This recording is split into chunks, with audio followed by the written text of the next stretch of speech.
què tal? Benvinguts aquí al Raconet Robert a l'Espai Friki en català. I avui, abans de començar aquest top 5 que tinc preparat aquest vídeo, doncs abans de res, felicitar a tothom el bon Nadal, que avui és dia de Nadal, i donar les gràcies a tots els que me seguiu, a tots els que li doneu like, a tots els comentaris positius que m'esteu donant. I com que és Nadal i és moment d'agrair, doncs jo vull agrair-vos que me seguiu aquí en el canal. I dit això, bon Nadal i bona entrada d'any 2026, que ho compartiu amb la família, que ho compartiu amb els amics, que estigueu ben feliços, ho compartiu com Déu mana i això, que bon Nadal. I dit això, doncs farem, com que ja acaba l'any, tinc ganes de fer un resum de l'any i fer un top 5 de les pel·lícules i sèries que he vist aquest 2025.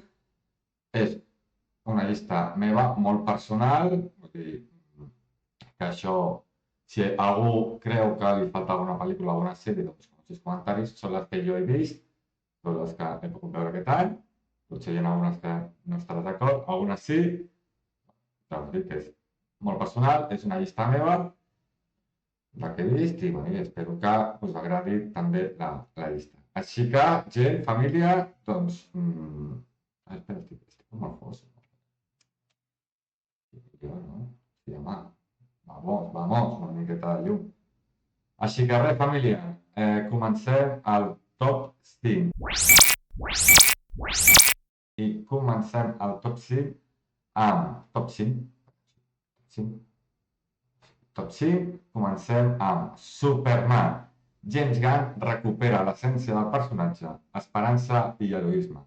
Una pel·li divertida, entretinguda, amb nous aires de rejovenir un univers que ja feia temps que no generava tant entusiasme i un primer pas gegant cap a un canvi d'era de DC. Quarta, Bogònia, més Emma Stone, més Jack Plemons, fan el trio de l'any. M'heu defraudat. I si a sobre ens fiquem conspiranoics, doncs tot suma. Potser no és la millor pel·lícula i filmografia de l'Antimos, però s'ha de reconèixer que fa cinemes estranys, incòmodos, bojos i tan estimulants. Número 3. Wicked, part 2. Podem dir que és el musical de la dècada? Podem dir que Ariana Grande i Cynthia Erivo estaran eternament lligades i recordades a aquest paper de Glinda i el Bafa? I això té un mèrit espectacular. I les seves cançons, per mi ja passen a ser història dels musicals i per això està al top 3. Número 2. Una batalla tras otra. Paul Thomas Anderson fa el que seria una pel·lícula perfecta. Un guió espectacular que tant et fa comèdia, estant en la més plena acció, com es converteix en una crítica social, passant per al thriller.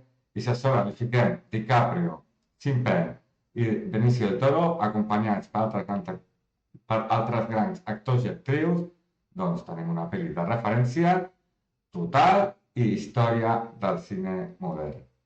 I per últim, i perquè per mi ha estat el millor que he vist aquest any, torno a repetir, per mi és una opinió molt personal, però que com sempre a mi aquest tipus de pel·lícules me'n xiflen i m'encanten i ha de ser una pel·lícula de gènere fantàstic o d'aspecte fantàstic i en aquest cas, doncs, número 1.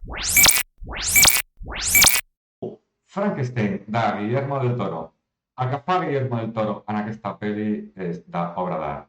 Com explica la història des dels punts de vista diferents, la producció, la fotografia. Oscar Isaac i Jacob Elordi estan de 10. Si algú havia de tornar a explicar la seva història, aquest havia de ser Guillermo del Toro, una obra poètica i profundament humana. Lo millor d'aquest any, sens dubte. Per això, el número 1. I fins aquí, doncs, el top 5 de les pel·lícules. Ja sabeu, si voleu comentar una pel·lícula que em falta ficar aquest top 5 que encara no l'hagi vist, doncs m'ho dieu i no sé, més endavant doncs la ficarem o farem un repàs de pel·lícules. Així que, família, ja sabeu, deixeu-me un comentari, fem un bon like, si us agrada, i seguim, perquè anem al top 5 de les sèries d'aquest 2025 que he vist, que ja us dic, ho torno a recordar que és el meu top 5 personal. No vull que ningú s'aprengui això com la gran veritat absoluta. És la meva opinió. Ja sabeu que si us trobeu a faltar alguna sèrie que falta, deixeu els comentaris, jo la veuré, comentem aquí al canal més endavant i, i jo encantat de la vida. Així que comencem en aquest top 5. Número 5. Adolescència, minissèrie britànica creada per Stephen Graham, on exposem que un adolescent assassina a una altra persona de la seva edat i ens qüestionem la responsabilitat de la família, el seu entorn, el col·legi, la societat, les xarxes socials, etc, etc, etc. Feta totalment amb un pla seqüència que fa els moviments facin que estiguin totalment dins de la història, amb les grans actuacions tant dels protagonistes, Owen Cooper, com del propi Stephen Graham. Crua, intensa i sense filtres. Número 4. The Last of Us. És potser la que ha sortit millor parada de les sèries de grans pressupostos de les que són adaptacions tant a videojocs com a llibres. I si ja l'any passat ens van sorprendre gratament la primera temporada, aquesta segona és encara més crua, més emocional, més humana i que manté tant la tonalitat com la trama del videojoc. Número 4. Número 3.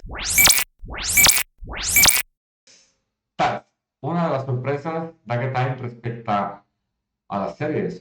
Un thriller policial on un exagent de l'FBI ha de trobar qui està robant a narcotraficants i una desaparició d'un menor. Un marrúfalo estel·lar on ens té atrapats a la pantalla esperançat a que trobi la solució. De 10. Una sorpresa plena de tensió. Número 2. Stranger Things. Final d'aquesta magnífica saga de ciència-ficció i de pura nostàlgia que ja s'acaba. Però com està acabant? Més terror, més personatges, més poders. Aquesta sèrie serà recordada com una de les millors de la dècada. I encara que queda el capítol final, però això ja serà el 2026, ens garanteix espectacle i nostàlgia en estat pur. I ja per acabar, família, abans de dir el número 1 d'aquest any, agrair la gent que està veient aquest vídeo, la que està subscrita, la gent que li doneu un bon like, encara que no veieu el vídeo sencer, però que també ajuda molt. Els que em seguiu per Instagram, per TikTok, per els que em veieu per primera vegada, molt bon Nadal, molt bones festes i moltes gràcies, família.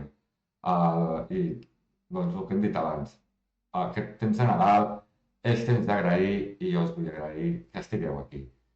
I ja dit això, i ja per finalitzar el vídeo, que no vull que sigui tampoc tan llarg, anem a veure el top 1 de sèries d'aquest any.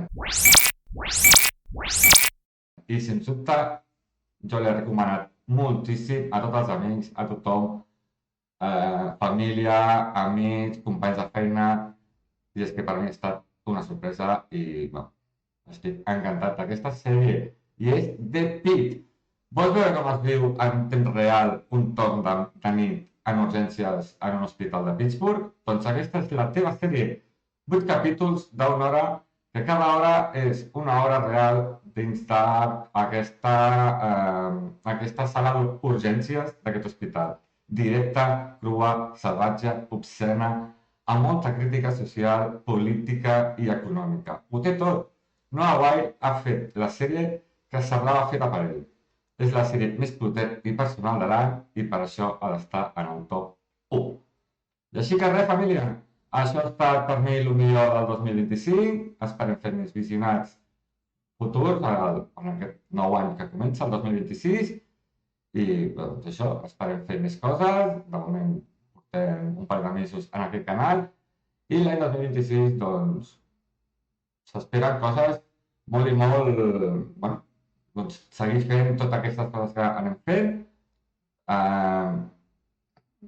Anirem fent crítica, anirem fent unboxings, anirem fent experiències noves i ho ficaré per aquest canal, així que serà un canal de continuïtat i espero que també vosaltres me feu molts comentaris aquest 2026, que me digueu doncs, quines pel·lícules per vosaltres han estat un top 5, quines sèries han estat per vosaltres un altre top 5 i compartir tot això amb vosaltres, doncs seria espectacular ja per l'any que ve. I res, família, doncs això, si us està agradant aquests vídeos i aquests comentaris i el que anem creant en aquest canal, doncs ja sabeu, subscriviu-vos, seguiu-me per totes les xarxes socials com Instagram i TikTok. I res, família, això, tingueu un bon any 2026 i ens veiem. Adeu! Ah, recordeu, això és i serà sempre el vostre raconet obert. Adéu, família!